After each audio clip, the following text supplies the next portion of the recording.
El día que debía ser el más feliz de mi vida se transformó en un campo de batalla silencioso. Era junio en Valencia, con un calor que abrasaba pero no sofocaba. El restaurante junto al Mediterráneo brillaba con luces doradas que se reflejaban en las copas de champán.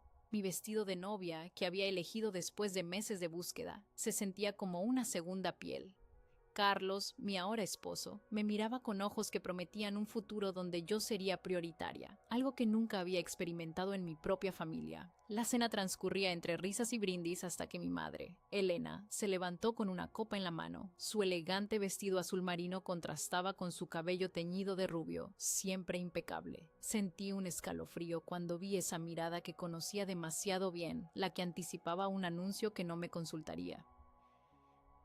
Antes de continuar con los postres, quiero compartir una noticia maravillosa, dijo con una sonrisa que no llegaba a sus ojos. Como todos saben, Carlos y Ana tienen ese precioso apartamento en la calle Colón, un regalo generoso de los padres de Carlos. Hizo una pausa estratégica mientras todos asentían.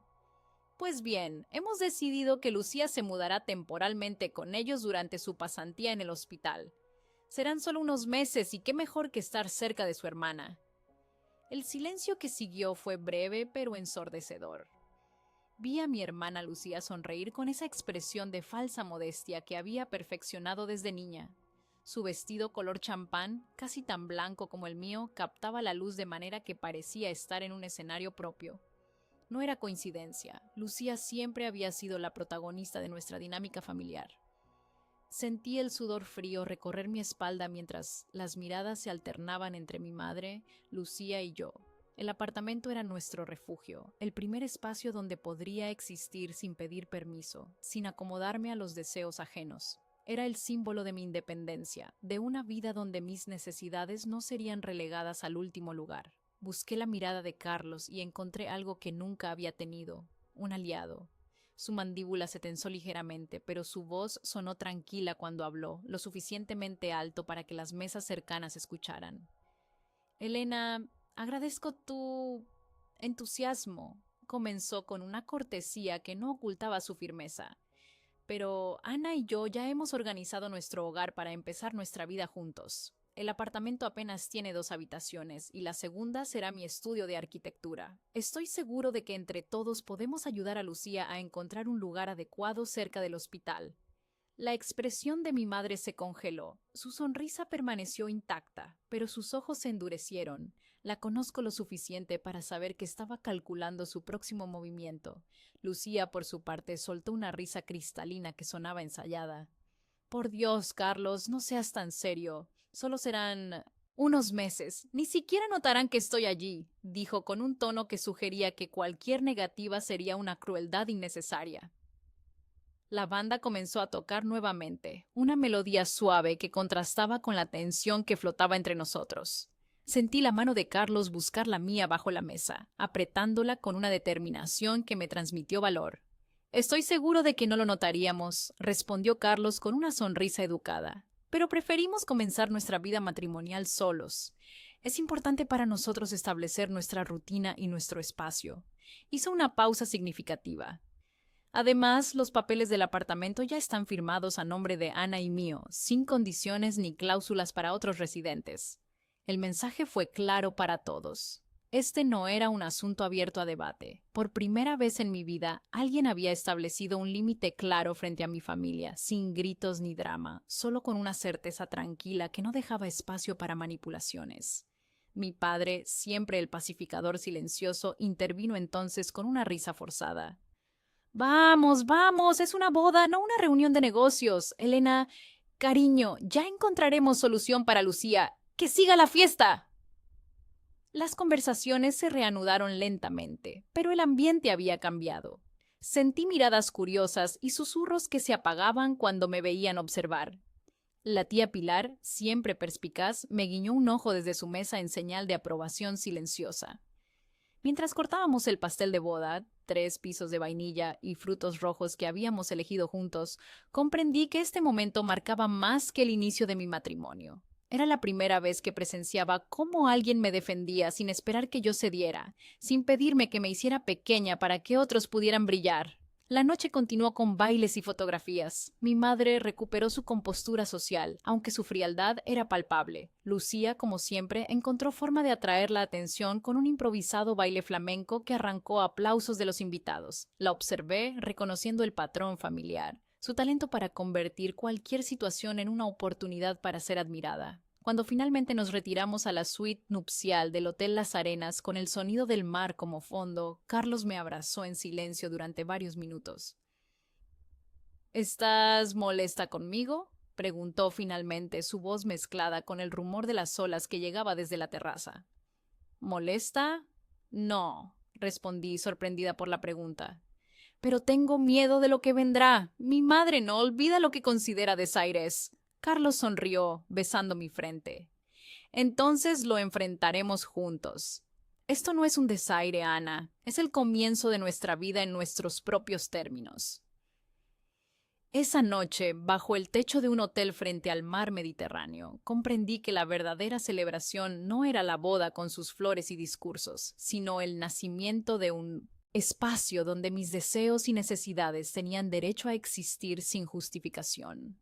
Una revolución silenciosa había comenzado, y por primera vez yo formaba parte activa de ella. Siempre supe que mi relación con mi familia estaba construida sobre cimientos frágiles, pero elegí ignorarlo. Crecí en una casa espaciosa en el barrio de Chamberí, en Madrid, con techos altos y suelos de madera que crujían revelando secretos antiguos. Una casa que para los visitantes parecía acogedora, pero que para mí estaba llena de silencios acordados y verdades a medias. Desde pequeña los patrones eran claros aunque nadie los nombraba. Mi hermana Lucía, 2 años menor que yo, brillaba con luz propia. Con su talento para el baile, su risa contagiosa y esa habilidad innata para convertirse en el centro de cualquier habitación, era imposible no admirarla. Mi madre la miraba con ese orgullo evidente que nunca dirigía hacia mí. Lucía necesita clases de piano adicionales.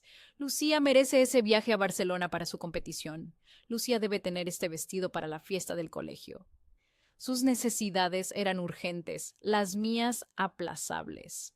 No es que yo fuera infeliz, papá compensaba con pequeños gestos. Tardes de domingo en el Retiro, visitas sorpresa a librerías antiguas donde me dejaba elegir un libro usado, conversaciones en voz baja sobre constelaciones en la terraza. Pero incluso él cedía ante el magnetismo de Lucía y las decisiones inapelables de mamá. Aprendí a ser la hija que no causa problemas. Mis notas eran excelentes porque descubrí que el estudio era un refugio. Me especialicé en filología porque las palabras me ofrecían un orden que mi hogar no proporcionaba. Y cuando conocí a Carlos en la biblioteca de la universidad, reconocí en su mirada atenta algo que había estado buscando sin saberlo. Alguien que me veía realmente, no como la hermana de Lucía o la hija mayor de Elena.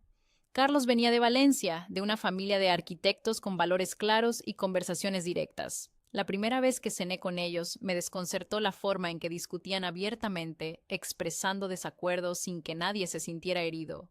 Su madre, Mercedes, preguntaba mi opinión sobre temas de actualidad y esperaba una respuesta genuina. Su padre, Javier, contaba anécdotas de su juventud sin el filtro de perfección que mi madre aplicaba a nuestras historias familiares. «Son tan normales», le comenté a Carlos en el tren de regreso a Madrid. Él sonrió, confundido. «¿A diferencia de quién?». No supe responder sin sentir que traicionaba a mi familia. Cuando cumplimos 3 años juntos, los padres de Carlos nos ofrecieron un apartamento como adelanto de herencia, un espacio luminoso en la calle Colón, cerca del centro, pero lo suficientemente tranquilo para sentirnos alejados del bullicio. Lo aceptamos con gratitud, conscientes del privilegio que representaba empezar nuestra vida juntos sin la carga de una hipoteca. La reacción de mi madre fue reveladora. ¿Has verificado que esté a tu nombre también? Los suegros pueden ser generosos al principio, pero nunca se sabe. Su preocupación no era por mi bienestar, sino por la potencial pérdida de control sobre mis decisiones. Lucía fue más directa. «¿Qué suerte tienes? A mí me vendría genial un lugar así durante mi residencia médica. Ese hospital está justo a 3 calles».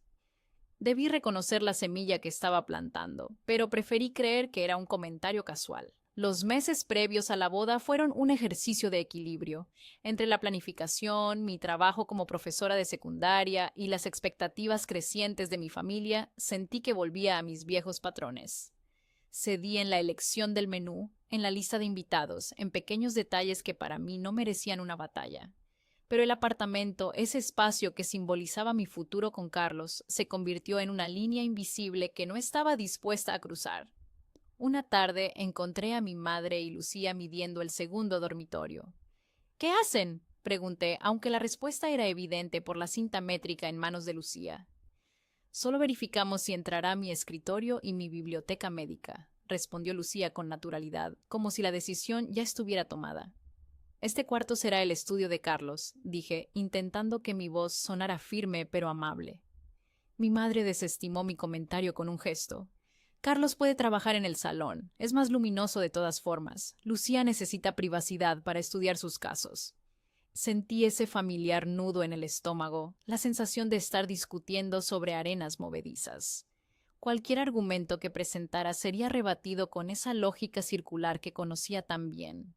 La familia se apoya, Lucía lo necesita más. Sería egoísta negarme. Siempre he sido demasiado individualista. Lo hablaré con Carlos. Fue todo lo que dije, sabiendo que estaba posponiendo un conflicto inevitable.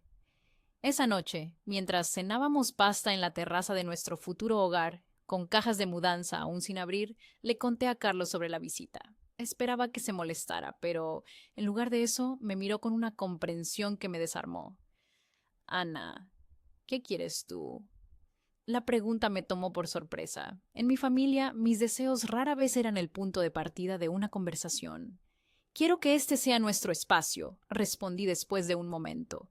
Quiero despertar contigo sin tener que gestionar las expectativas de nadie más. Quiero poder dejar un libro abierto en el sofá sin que nadie lo considere un desorden.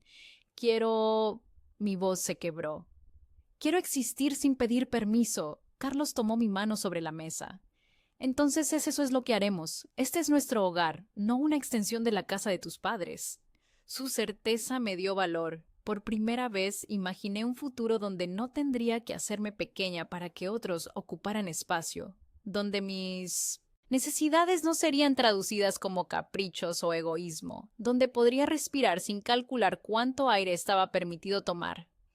La semana antes de la boda firmamos los papeles definitivos del apartamento. Me aseguré de leer cada cláusula, cada párrafo en letra pequeña. Mi nombre aparecía junto al de Carlos en cada página, con los mismos derechos, las mismas responsabilidades. Guardé una copia digitalizada en mi correo y otra impresa en una carpeta azul que etiquetamos simplemente como hogar.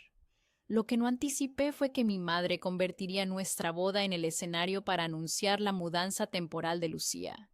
Debí haberlo visto venir. Los patrones familiares tienen esa cualidad. Se repiten con tal precisión que se vuelven invisibles, como el diseño del papel tapiz que dejas de notar después de años viviendo entre sus flores repetidas. El día antes de la boda, mientras colocaba las últimas cajas en nuestro apartamento, encontré una nota de Carlos en el refrigerador.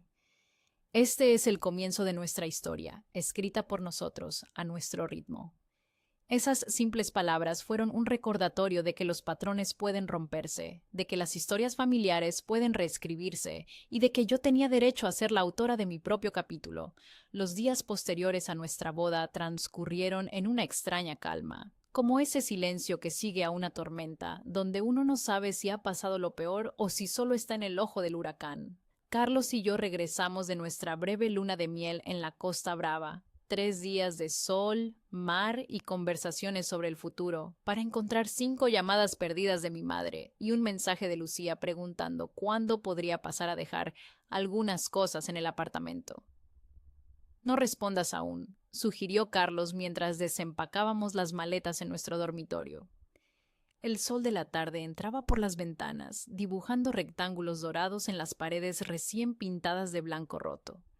Tomemos un café, respiremos y pensemos cómo queremos manejar esto. Sentados en la pequeña terraza, con tazas de café humeante y la vista del barrio antiguo de Valencia extendiéndose ante nosotros, formulamos un plan. No sería una confrontación dramática, mi familia se desenvolvía demasiado bien en ese terreno, sino una serie de acciones concretas que establecerían límites claros. ¿Estás segura de esto?, preguntó Carlos, su mano sobre la mía. Es tu familia. No quiero ser quien te aleje de ellos. No se trata de alejarme, respondí, sorprendida por la claridad de mis propias ideas. Se trata de relacionarme con ellos de una forma que no me destruya en el proceso. Esa misma tarde programamos una visita al notario para el día siguiente. Quería tener todas las certezas legales antes de cualquier conversación con mi familia. Mientras tanto, respondí al mensaje de Lucía con una sencillez que me costó 3 borradores. Aún estamos organizando la mudanza. Te avisaré cuando estemos instalados para que vengas a visitarnos. Mi madre llamó esa noche, su voz oscilando entre la preocupación y la irritación contenida. Ana, cariño, ¿has hablado con tu hermana? Está muy ilusionada con la idea de compartir piso con vosotros. Ya sabes cómo es el sistema de residencia, esos horarios imposibles. Tener familia cerca será un gran apoyo. Respiré profundo antes de responder. Mamá, Carlos y yo hemos decidido empezar nuestra vida matrimonial solos. El apartamento es pequeño y el segundo dormitorio será el estudio de Carlos, pero podemos ayudar a Lucía a encontrar algo cerca. El silencio al otro lado de la línea fue breve pero revelador. Cuando mi madre habló nuevamente, su tono había adquirido ese filo que conocía tan bien, el que precedía a una larga lista de razones por las que mis decisiones eran erróneas, egoístas o impracticables.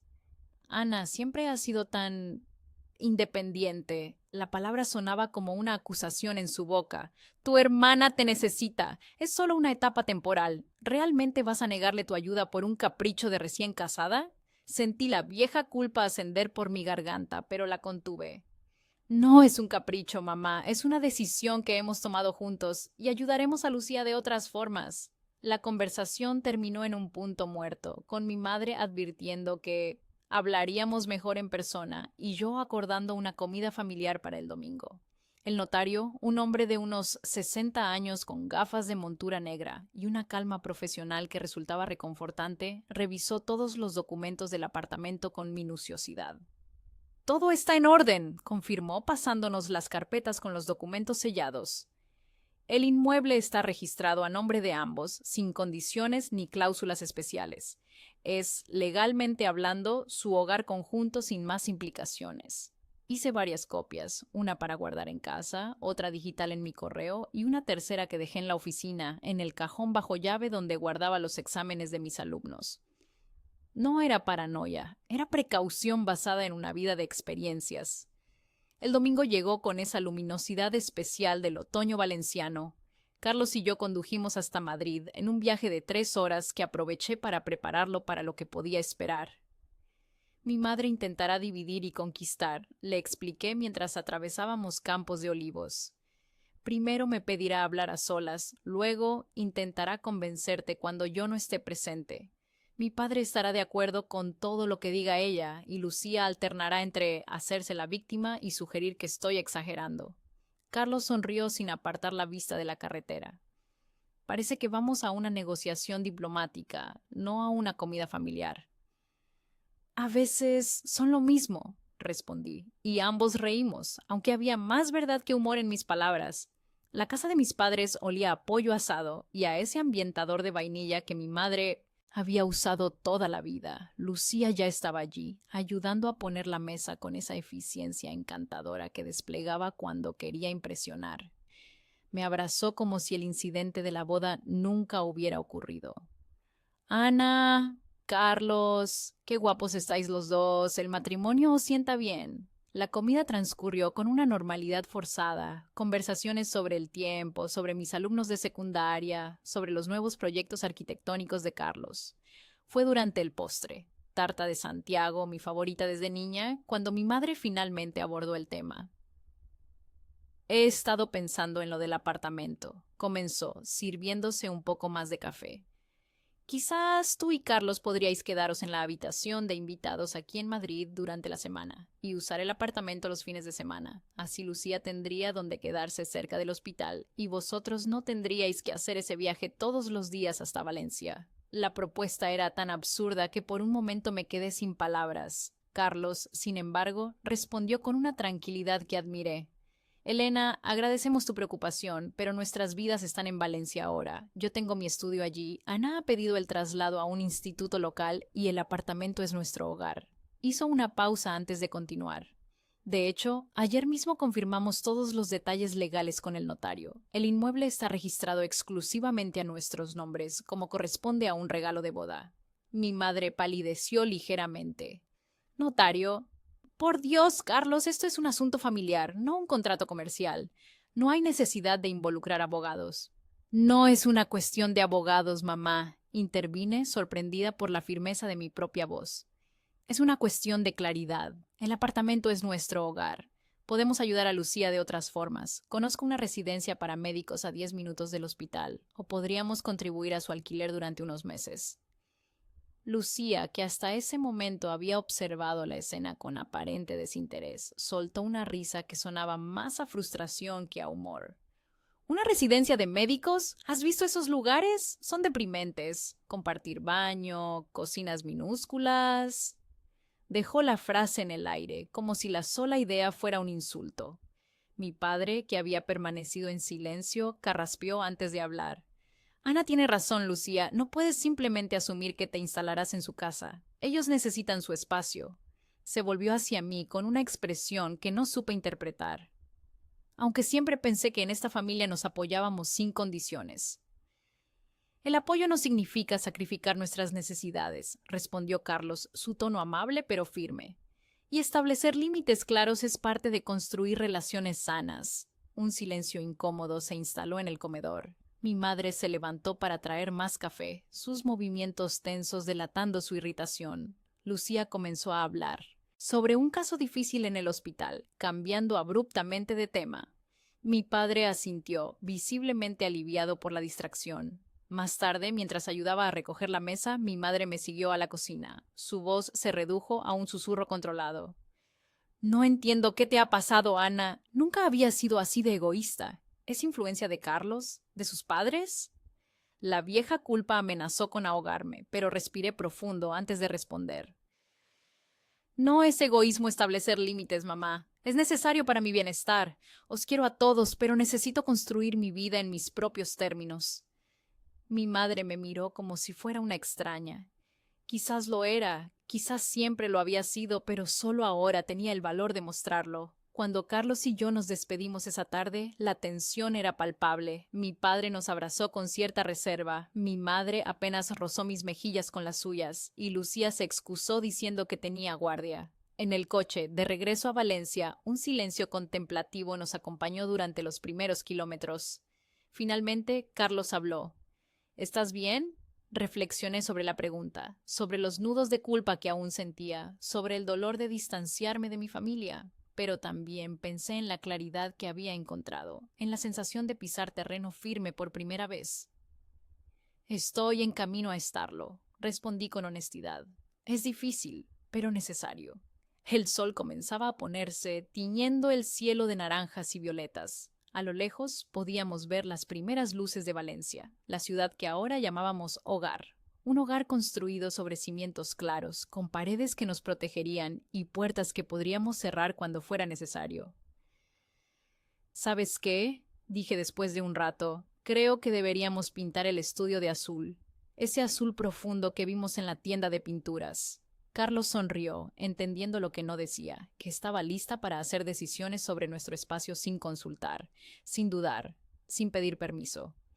Azul será, entonces. La semana siguiente a nuestra visita familiar en Madrid se desenvolvió en un ritmo extraño, como si estuviéramos bailando entre la certeza de nuestras decisiones y la incomodidad de sus consecuencias. Mi teléfono vibraba con mensajes que prefería no leer de inmediato, llamadas que dejaba ir al buzón de voz. No era cobardía, sino una forma de preservación. Necesitaba espacio para respirar antes de sumergirme nuevamente en las aguas turbulentas de mi familia. El miércoles recibí un correo de mi madre con el asunto propuesta razonable. Lo abrí durante mi descanso en la sala de profesores del instituto donde había comenzado a trabajar.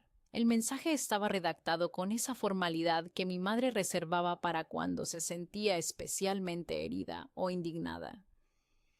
Querida Ana, comenzaba, tras reflexionar sobre nuestra conversación del domingo, he llegado a la conclusión de que quizás no expresé adecuadamente nuestra preocupación por Lucía. Su residencia médica requiere una dedicación absoluta, y la cercanía familiar durante esta etapa sería invaluable para su desarrollo profesional.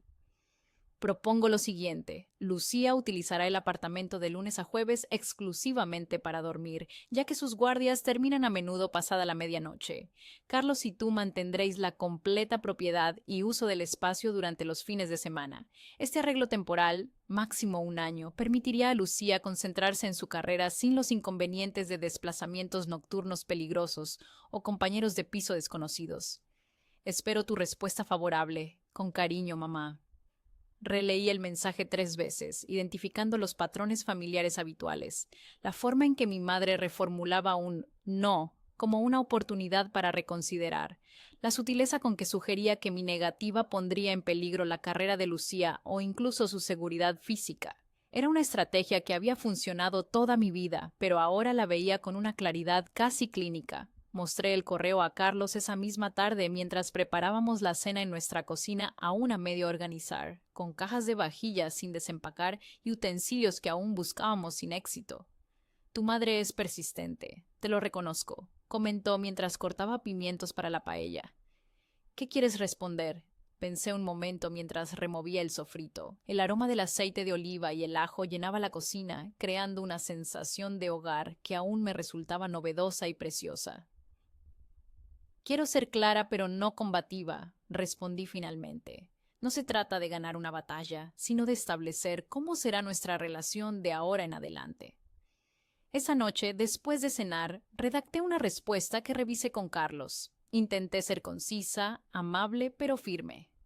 Querida mamá, agradezco tu preocupación por Lucía. Carlos y yo hemos investigado algunas opciones que podrían servirle. Hay una residencia para médicos a solo 2 paradas de metro del hospital, con seguridad 24 horas y servicios de limpieza incluidos. También encontramos 3 apartamentos compartidos con otros residentes médicos, todos a menos de 15 minutos a pie. Si quieres, podemos ayudar con parte del depósito inicial como regalo por su graduación en medicina. Nuestro apartamento no es una opción, pero nuestro apoyo está disponible de otras formas. Te quiero. Ana. Adjunté enlaces a todas las opciones mencionadas, incluidos precios y disponibilidad. Añadí también el contacto de una antigua compañera de universidad que trabajaba en administración hospitalaria y podía facilitar el proceso de solicitud para la residencia médica. La respuesta no llegó por correo electrónico, sino por teléfono, apenas media hora después de enviar mi mensaje. La voz de mi madre sonaba contenida, con ese tono que utilizaba cuando hablaba con extraños o con personas que la habían decepcionado profundamente. Ana, creo que no estás considerando la situación en su totalidad. Comenzó sin saludar. Lucía no es cualquier residente. Necesita un ambiente tranquilo, familiar. Esas residencias son impersonales, ruidosas. Y los pisos compartidos están llenos de desconocidos, muchos de ellos hombres jóvenes. Respiré profundo antes de responder. Mamá, he considerado la situación detenidamente. Estas son las opciones que podemos ofrecer. Entiendo que no sean las que preferirías, pero son viables y razonables. La conversación continuó en círculos durante casi 20 minutos. Mi madre alternaba entre la lógica forzada, sería más económico para todos, apelaciones emocionales, siempre has sido la fuerte, ella te necesita, y veladas acusaciones, desde que te casaste has cambiado, ya no piensas en la familia. Finalmente, cuando quedó claro que mi posición no cambiaría, su voz adquirió un filo de hielo. Muy bien, Ana, veo que has tomado tu decisión. Espero que no te arrepientas cuando necesites ayuda tú misma algún día. La llamada terminó con esa amenaza flotando en el aire. Me quedé mirando el teléfono, sintiendo una mezcla de culpa, tristeza y, paradójicamente, alivio. Carlos, que había estado trabajando en su estudio, pero claramente escuchando mi lado de la conversación, se acercó y me abrazó en silencio. ¿Estás bien?, preguntó finalmente. No, respondí con honestidad, pero lo estaré. El viernes recibí un mensaje de Lucía. A diferencia de mi madre, ella optó por un tono ligero, casi casual. Hola, hermanita, mamá está imposible estos días, ya la conoces. Mira, he estado pensando... Quizás tengas razón y necesito mi propio espacio. ¿Podrías enviarme esos enlaces que mencionaste? La residencia suena bien, aunque preferiría algo más independiente. Por cierto, ¿cena el domingo que viene? Te echo de menos. El mensaje me desconcertó. Lucía rara vez cedía sin obtener algo a cambio, y su cambio de actitud parecía sospechosamente abrupto. Aún así le reenvié toda la información y acepté la invitación a cenar con cautela moderada. El domingo, antes de viajar a Madrid, decidimos reforzar nuestra posición con acciones concretas. Carlos llamó al administrador del edificio para actualizar el registro de residentes, especificando que solo nosotros dos viviríamos en el apartamento. Yo envié un correo electrónico a la comunidad de vecinos presentándonos formalmente e indicando que cualquier correspondencia debería dirigirse exclusivamente a nosotros. También redactamos un correo para los padres de Carlos agradeciéndoles nuevamente su generosidad y detallando los pasos legales que habíamos tomado para asegurar el apartamento. Mercedes respondió casi de inmediato. Queridos, el apartamento es vuestro para usarlo como consideréis apropiado. Nos alegra que hayáis formalizado todo correctamente. La familia es importante, pero los límites también lo son. Un abrazo fuerte. Su respuesta, tan diferente a la de mi propia madre, me hizo reflexionar sobre cómo las dinámicas familiares pueden tomar formas tan distintas. En la familia de Carlos, el respeto mutuo era el cimiento de cada interacción. En la mía, el amor siempre parecía entrelazado con expectativas no expresadas, deudas invisibles y jerarquías implícitas. La cena dominical en casa de mis padres fue sorprendentemente pacífica. Mi madre mantuvo una cortesía distante pero correcta. Mi padre intentó compensar la tensión hablando excesivamente sobre política y fútbol, y Lucía me llevó aparte después del postre para mostrarme fotos de un pequeño apartamento que había visitado esa mañana. Está a 10 minutos del hospital en Chamartín. Un poco caro, pero papá ha ofrecido ayudar con la mitad del alquiler, me explicó mientras pasaba imágenes en su móvil. No es tan bonito como vuestro piso en Valencia, claro, pero servirá. Había algo en su tono, una mezcla de resignación y orgullo herido que me hizo preguntar cuánto de nuestra dinámica familiar había sido impuesta por nuestros padres y cuánto habíamos perpetuado nosotras mismas. Por primera vez me pregunté si Lucía se sentía tan atrapada en su papel de hija favorita como yo en el mío de eterno apoyo. Es un apartamento precioso, dije con sinceridad, y si necesitas ayuda con la mudanza o con decorarlo, cuenta conmigo. Lucía me miró con una expresión que no supe interpretar. ¿Lo dices en serio? Pensé que estarías enfadada conmigo. No estoy enfadada, respondí, sorprendida por la verdad en mis palabras. Solo estoy aprendiendo a establecer límites. Eso no significa que no te quiera o que no quiera ayudarte. Algo cambió sutilmente en ese momento entre nosotras. No fue una reconciliación dramática ni una resolución completa, pero sentí que por primera vez en años nos veíamos mutuamente con mayor claridad, como si las posiciones que habíamos ocupado toda la vida, ella como centro, yo como periferia, comenzaran a redefinirse lentamente. Nos mudamos definitivamente al apartamento un sábado de octubre. El cielo valenciano nos recibió con ese azul intenso que parece irreal para quienes vienen de Madrid, como si alguien hubiera saturado los colores del mundo. Carlos y yo pasamos la mañana subiendo cajas por el ascensor estrecho del edificio, un palacete restaurado de los años 30 que conservaba detalles modernistas en la fachada y en los pasamanos de hierro forjado. La primera noche comimos pizza directamente de la caja, sentados en el suelo del salón porque aún no habíamos montado la mesa. Brindamos con cerveza tibia en vasos de plástico, riendo por el caos organizado que nos rodeaba. Cajas etiquetadas con mi letra pequeña y ordenada, lámparas sin enchufar, libros apilados contra las paredes esperando estanterías que llegarían al día siguiente. Por nuestro primer hogar, dijo Carlos extendiendo su vaso hacia el mío. Por las decisiones difíciles que valen la pena, añadí, sintiendo una mezcla de orgullo y melancolía que ya me resultaba familiar. Los primeros días fueron un torbellino de pequeñas decisiones. ¿Dónde colocar el sofá para aprovechar mejor la luz natural? ¿Qué cuadros colgar en cada pared? ¿Cómo organizar la cocina para que fuera funcional y acogedora? Descubrí que me gustaba despertar temprano y prepararme un café en silencio, observando cómo el amanecer transformaba lentamente nuestra terraza. Carlos, por su parte, prefería trabajar hasta tarde en su estudio, ahora pintado del azul profundo que habíamos elegido juntos. Una mañana, mientras regaba las plantas que habían sobrevivido a la mudanza, escuché por primera vez los sonidos que definirían nuestra vida allí. El timbre suave del ascensor al llegar a nuestro piso, el murmullo de conversaciones en la panadería de abajo, el tintineo de llaves del vecino del 4B saliendo a correr. Sonreí al darme cuenta de que empezaba a construir una nueva biblioteca de sonidos familiares, diferentes a los que habían marcado mi infancia en Madrid. Poco a poco, el apartamento fue tomando forma, reflejando nuestros gustos y hábitos. La librería del salón albergaba una mezcla ecléctica, mis novelas y libros de filología junto a los manuales de arquitectura de Carlos, algunos cómics que compartíamos, guías de viaje de lugares que soñábamos visitar. En la cocina colgamos un calendario grande donde anotábamos desde citas importantes hasta pequeños recordatorios. Regar orquídea, llamar a la tía Pilar, aniversario mes Tres Hearts. La primera vez que dejé una taza de té a medio terminar en la mesita del salón, sentí un impulso casi irresistible de levantarme inmediatamente a lavarla.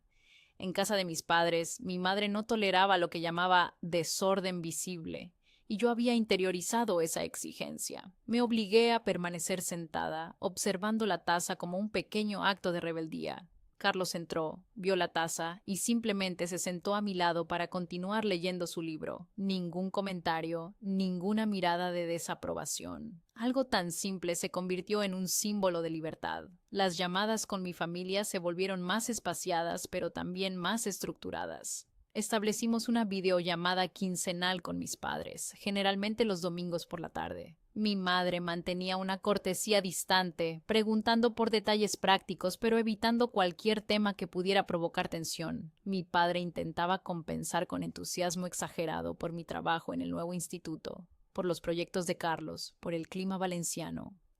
Lucía se unía ocasionalmente, mostrándome avances en la decoración de su propio apartamento en Madrid, que había conseguido finalmente cerca del hospital. «He colgado ese cuadro de Sorolla que me regalaste hace años», me comentó una tarde, girando su teléfono para mostrarme una reproducción de Paseo a orillas de la mar que le había comprado en un viaje de estudios a Valencia. «Siempre me ha gustado cómo captura la luz mediterránea. Ahora entiendo por qué te gusta tanto vivir allí». Fue un comentario casual, pero me sorprendió. Era la primera vez que Lucía mostraba interés por mis preferencias, reconociendo que yo podría tener gustos propios más allá de su órbita. La relación con mis suegros evolucionó de forma natural hacia una calidez que nunca había experimentado con adultos fuera de mi familia inmediata. Mercedes y Javier nos visitaban aproximadamente una vez al mes, siempre llamando antes para confirmar que era un buen momento, siempre trayendo algún pequeño detalle. Plantas aromáticas para la terraza, una botella de vino local, libros que pensaban podrían interesarnos, pero nunca imponiéndose. Me sorprendía constantemente cómo respetaban nuestro espacio sin sentirse excluidos, cómo ofrecían ayuda sin hacernos sentir incompetentes, cómo expresaban opiniones sin convertirlas en mandatos. «Estaba pensando», comentó Mercedes durante una cena en casa, «que ese rincón junto a la ventana quedaría perfecto con un sillón de lectura. Hay una tienda en el barrio del Carmen que tiene piezas restauradas preciosas». Hizo una pausa antes de añadir: «Pero vosotros conocéis mejor el espacio, claro. Es solo una idea». Su forma de sugerir sin presionar me resultaba fascinante y reveladora. Me di cuenta de que había crecido asumiendo que el amor familiar implicaba necesariamente cierto grado de control, que las sugerencias siempre ocultaban expectativas, que la generosidad venía con condiciones no expresadas. Observar una dinámica diferente me permitía identificar y cuestionar esos patrones. Los meses transcurrieron con la cadencia propia de una vida que construye su rutina. Nos inscribimos en la biblioteca del barrio y conseguimos carnets que incluían acceso a instalaciones deportivas municipales. Carlos empezó a correr 3 veces por semana y yo me apunté a clases de cerámica en un centro cultural cercano. Aprendimos los nombres de los dueños de los comercios habituales. Manolo el frutero, que siempre nos apartaba las mejores naranjas. Teresa, la panadera que recordaba exactamente cómo nos gustaba el pan. Joaquín, el kiosquero que nos guardaba revistas de arquitectura cuando llegaban ejemplares interesantes. La primera vez que alguien llamó al timbre sin avisar, sentí una oleada de ansiedad. Era un domingo por la tarde y estábamos descansando después de una comida copiosa. Abrí la puerta con cautela para encontrarme con Marta y Pablo, una pareja joven del edificio que nos invitaba a una cena informal en su terraza esa misma noche. «Nada elaborado», aclaró Marta. «Solo unas tapas y vino para conocernos mejor. Llevamos meses siendo vecinos y apenas hemos cruzado más que saludos en el ascensor». Aceptamos la invitación con una mezcla de sorpresa y curiosidad.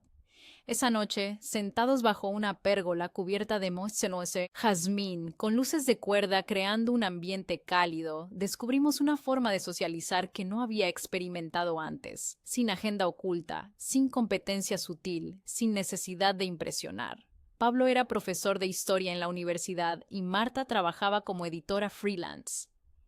Hablamos de libros, de la gentrificación en el barrio, de series que seguíamos, de restaurantes favoritos. La conversación fluía sin esfuerzo, sin esos silencios tensos que solían poblar las reuniones familiares. Deberíamos hacer esto más a menudo, comentó Carlos mientras regresábamos a nuestro apartamento, ligeramente achispados por el vino y energizados por la buena compañía. Me gusta la idea de construir una pequeña comunidad aquí. El comentario resonó dentro de mí. Una comunidad elegida, no impuesta. Personas con quienes relacionarnos desde el presente, no desde roles establecidos en la infancia. Era un concepto liberador. Poco a poco, nuestro círculo se fue ampliando. Además de Marta y Pablo, conocimos a Elena y Sofía, una pareja de médicas que vivían en el edificio contiguo. A Jorge, un jubilado apasionado por la jardinería que me regaló esquejes para nuestra terraza. A Claudia, una violinista argentina cuyas prácticas vespertinas se filtraban suavemente a través de las paredes. Cada nuevo encuentro, cada conversación casual en el ascensor o en la cafetería de la esquina añadía una nueva capa a nuestra vida valenciana. Una tarde, mientras regresaba del instituto cargada con exámenes para corregir, me detuve en el portal buscando las llaves en mi bolso desordenado. Jorge se acercó con una maceta pequeña en las manos. Ana, mira, ha florecido el esqueje de gardenia que te di. Pensé que te gustaría tenerlo ya trasplantado. Ese simple gesto de amabilidad, tan auténtico y sin segundas intenciones, me conmovió profundamente. Subí al apartamento con la planta entre las manos, pensando en cómo los pequeños actos de generosidad genuina podían reconfigurar la idea misma de hogar. Esa noche, mientras cenábamos en la terraza bajo el cielo estrellado de Valencia, con el rumor de la ciudad como fondo, Carlos tomó mi mano sobre la mesa. «Sabes, creo que lo estamos consiguiendo», dijo con una sonrisa. «¿El qué exactamente?», pregunté, aunque intuía a qué se refería. «Esto, construir una vida que realmente refleja quiénes somos, no quiénes se espera que seamos». Asentí, sintiendo la verdad de sus palabras. Nuestro apartamento se había convertido en mucho más que metros cuadrados y muebles. Era un espacio donde podíamos respirar sin restricciones, donde las decisiones, grandes y pequeñas, nos pertenecían completamente. Un lugar donde las puertas se cerraban no para aislar, sino para proteger lo que estábamos cultivando con tanto cuidado, la libertad de ser auténticos. 6 meses después de nuestra boda, recibí un mensaje de Lucía que me pilló completamente desprevenida. ¿Podríamos hablar? A solas. Es importante. No era su estilo habitual, sin emoticonos ni exclamaciones, sin ese tono ligeramente burlón que solía utilizar conmigo. Respondí proponiéndole una videollamada esa misma noche. Cuando su rostro apareció en la pantalla de mi ordenador, noté algo diferente en ella. No era solo que llevara el pelo más corto o que hubiera cambiado sus habituales pendientes llamativos por unos más discretos. Había algo en su expresión, una especie de gravedad reflexiva que rara vez mostraba. «Ana», comenzó sin preámbulos, «necesito pedirte algo, pero antes quiero que sepas que entenderé completamente si dices que no». Sentí una punzada de ansiedad. Durante toda nuestra vida, las peticiones de Lucía habían sido formuladas de manera que decir no pareciera mezquino o egoísta. Esta nueva aproximación me desconcertaba. «Te escucho», respondí, intentando mantener un tono neutro. Lucía respiró profundamente. «He solicitado una pasantía en el Hospital La Fe de Valencia para el próximo trimestre. Es un programa muy competitivo de cardiología intervencionista y me ayudaría enormemente en mi especialización». Hizo una pausa antes de continuar. «Si lo consigo, necesitaré estar en Valencia 3 meses. No te estoy pidiendo quedarme con vosotros», añadió rápidamente al ver mi expresión. «De hecho, he investigado residencias cercanas al hospital. Solo quería consultártelo antes de confirmar mi solicitud». Me sorprendió tanto su planteamiento que tardé un momento en responder. No era solo el hecho de que Lucía estuviera considerando venir a Valencia, mi territorio, no el suyo, sino la forma en que lo presentaba, como una decisión profesional independiente, no como algo que me involucraba automáticamente. Es una gran oportunidad. dije finalmente. La FE tiene uno de los mejores programas cardiovasculares del país. Lo sé, respondió ella. Por eso lo solicité. Pero después pensé que debería haberte consultado primero, considerando, ya sabes, todo lo que pasó con el apartamento. Algo estaba cambiando en nuestra dinámica y no estaba segura de cómo navegarlo. La Lucía que conocía habría utilizado esta oportunidad profesional como una palanca para reabrir la discusión sobre el apartamento.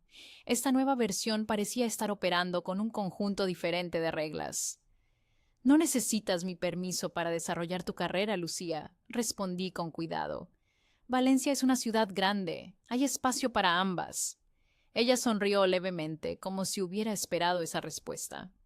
Gracias. Quería asegurarme de que no lo verías como, no sé, una invasión o algo así. La conversación derivó hacia detalles más prácticos. ¿Cuándo sabría si había sido aceptada? ¿Qué áreas específicas cubriría la pasantía? ¿Qué barrios serían más convenientes para buscar alojamiento? Hablamos con una facilidad que no habíamos experimentado en años, tal vez porque por primera vez no. Estábamos compitiendo por atención o recursos. Después de colgar, me quedé pensativa frente al ordenador. Carlos, que había estado trabajando en el estudio pero claramente escuchó parte de la conversación, se acercó y se sentó a mi lado. ¿Está todo bien? Sí, respondí, aún procesando lo ocurrido. Lucía quiere venir a Valencia por trabajo y me lo ha consultado como una igual. ¿Y cómo te hace sentir eso? Reflexioné un momento. Aliviada, confundida, un poco sospechosa, para ser honesta. Carlos rió suavemente. Quizás también está creciendo. Las dinámicas familiares no tienen por qué ser estáticas. Sus palabras resonaron en mí durante días. Siempre había visto mi relación con Lucía como algo establecido e inmutable. Ella era la favorita, la que brillaba. Yo era la responsable, la que se adaptaba. ¿Era posible que esos roles no estuvieran grabados en piedra? ¿Que pudiéramos relacionarnos de forma diferente como adultas? 3 semanas después, Lucía me llamó emocionada para confirmar que había sido aceptada en el programa. Llegaría a Valencia a principios de abril y se quedaría hasta finales de junio. Había encontrado un pequeño estudio amueblado en el barrio de Ruzafa, a 15 minutos en tranvía del hospital y sorprendentemente cerca de nuestro apartamento. Es carísimo para lo que ofrece, confesó, pero está limpio y la ubicación es perfecta. ¿Crees que podríais ayudarme con la mudanza cuando llegue? No traeré mucho, solo lo esencial para 3 meses.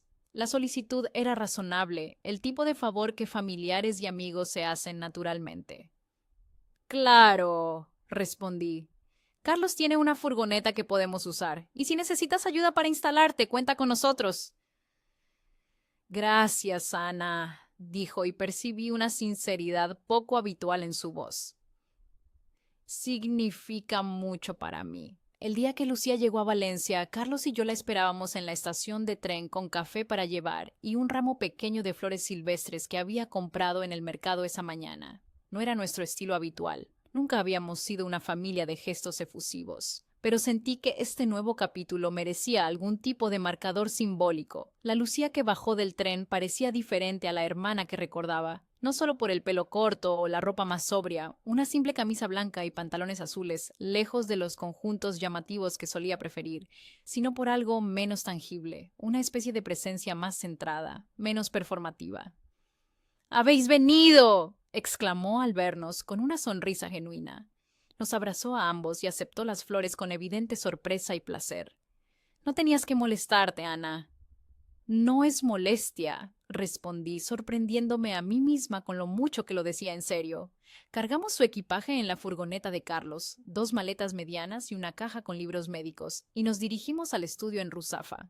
El apartamento era efectivamente pequeño pero luminoso, con un balcón minúsculo que daba a una calle arbolada. Entre los 3 organizamos el espacio en menos de 2 horas. Ropa en el armario empotrado, libros en la estantería flotante, utensilios básicos de cocina en los escasos cajones disponibles. ¿Os quedáis a comer?, preguntó Lucía cuando terminamos. Podríamos pedir algo. Hay un vietnamita en la esquina que tiene buena pinta. Aceptamos y pronto estábamos sentados alrededor de la pequeña mesa plegable que hacía las veces de escritorio y comedor, compartiendo rollitos de primavera y fideos. La conversación fluyó con una naturalidad que me dejó perpleja. Hablamos de nuestros trabajos, de la ciudad, de películas recientes, sin que surgiera ninguna de las dinámicas tóxicas que solían caracterizar nuestras interacciones familiares. No había comentarios competitivos, ni comparaciones veladas, ni intentos de acaparar protagonismo. Cuando Carlos se excusó para ir al baño, Lucía me miró directamente. Gracias por esto, Ana. Sé que nuestra relación no siempre ha sido fácil. No supe qué responder. Nunca habíamos reconocido abiertamente la complejidad de nuestra dinámica. Siempre había sido algo que existía bajo la superficie, como corrientes submarinas que nos arrastraban en direcciones opuestas sin que lo nombráramos. ¿Qué ha cambiado?, pregunté finalmente. Lucía pareció considerar la pregunta seriamente. Terapia, para empezar, respondió con una pequeña risa. Comencé poco después de la boda. No por lo del apartamento exactamente, aunque eso fue parte de ello. Hizo una pausa jugando con los palillos. Pero principalmente porque me di cuenta de que estaba repitiendo patrones aprendidos en todas mis relaciones, no solo contigo. Y no me estaba funcionando. Su honestidad me dejó sin palabras. Lucía nunca había sido de las que admiten vulnerabilidades o errores. Verla asumir responsabilidad por su parte en nuestra disfuncional dinámica era tan inesperado como conmovedor. Yo también he estado reflexionando mucho, confesé, sobre cómo crecimos, sobre los roles que asumimos, sobre la forma en que permitimos que mamá manejara nuestra relación. Lucía asintió. Mamá no lo hace con mala intención. Ella también reproduce lo que aprendió, pero eso no lo hace menos dañino. Era la primera vez que alguna de las dos reconocía abiertamente el papel de nuestra madre en la creación y mantenimiento de nuestra rivalidad. Sentí como si una puerta que llevaba años cerrada comenzara a entreabrirse, dejando pasar un rayo de luz clarificadora. Durante las semanas siguientes, Lucía se integró en nuestra vida valenciana de una manera que nunca hubiera imaginado posible. No nos veíamos diariamente. Ella tenía horarios hospitalarios caóticos y nosotros nuestras propias rutinas. Pero establecimos una especie de ritual dominical.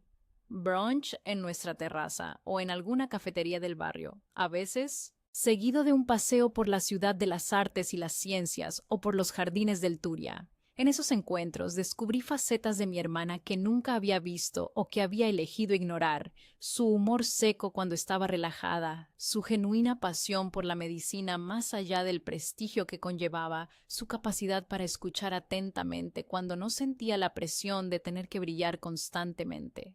Un domingo, mientras paseábamos por el antiguo cauce del río convertido en parque, Lucía mencionó casi casualmente que había rechazado una oferta para prolongar su estancia en Valencia. El jefe de servicio me propuso extender la pasantía hasta fin de año, explicó mientras nos deteníamos a observar a un grupo de niños jugando con cometas. Es tentador profesionalmente, pero he decidido volver a Madrid. Tengo compromisos allí que quiero cumplir. La miré con curiosidad. La Lucía que conocía habría aprovechado una oportunidad así sin pensarlo dos veces, especialmente si implicaba reconocimiento de sus superiores. ¿Estás segura? Suena como una gran oportunidad. Ella sonrió, encogiéndose ligeramente de hombros. Lo es, pero creo que es importante que cada una tenga su propio espacio, ¿sabes? Valencia es tu ciudad, tu territorio. No quiero, no sé, invadirlo permanentemente. Su consideración me conmovió profundamente. Era un reconocimiento tácito de las fronteras que yo había intentado establecer, pero formulado no como una derrota, sino como una decisión autónoma y respetuosa. Sabes que siempre serás bienvenida aquí, ¿verdad?, dije, sorprendiéndome a mí misma con la sinceridad de mis palabras. No como imposición, sino cuando quieras visitarnos. Lucía me miró con una expresión que mezclaba sorpresa y gratitud. Gracias, eso significa mucho. Cuando sus 3 meses en Valencia llegaron a su fin, la ayudamos a empacar y la acompañamos a la estación. A diferencia de la despedida tensa y fría tras nuestra boda, este adiós tuvo la calidez de lo que sabíamos sería un hasta pronto, no un punto final. La próxima vez que vengáis a Madrid, dijo Lucía mientras esperábamos en el andén, Podríais quedaros en mi apartamento si queréis. Tengo un sofá cama bastante decente. La oferta, tan simple y a la vez tan significativa, simbolizaba el nuevo equilibrio que estábamos construyendo, una relación basada en invitaciones, no en imposiciones, en conexiones elegidas, no en obligaciones heredadas. Me gustaría eso, respondí, y lo decía en serio. Mientras el tren se alejaba, con Lucía saludando desde la ventanilla, reflexioné sobre cómo los patrones familiares pueden romperse y reconfigurarse. No de golpe, no mediante confrontaciones dramáticas, sino a través de pequeños actos de reconocimiento mutuo, de límites respetados, de espacios propios valorados. El camino de regreso a casa fue tranquilo, con Carlos y yo sumidos en nuestros propios pensamientos. Cuando llegamos al apartamento, me detuve un momento en el umbral, observando nuestro hogar con ojos renovados. Los libros en las estanterías, las plantas creciendo en la terraza, las fotografías enmarcadas incluyendo ahora algunas con Lucía durante su estancia, un espacio que habíamos defendido fieramente y que, paradójicamente, ahora podíamos compartir sin miedo porque sabíamos que nos pertenecía incondicionalmente. ¿Estás bien?, preguntó Carlos notando mi pausa.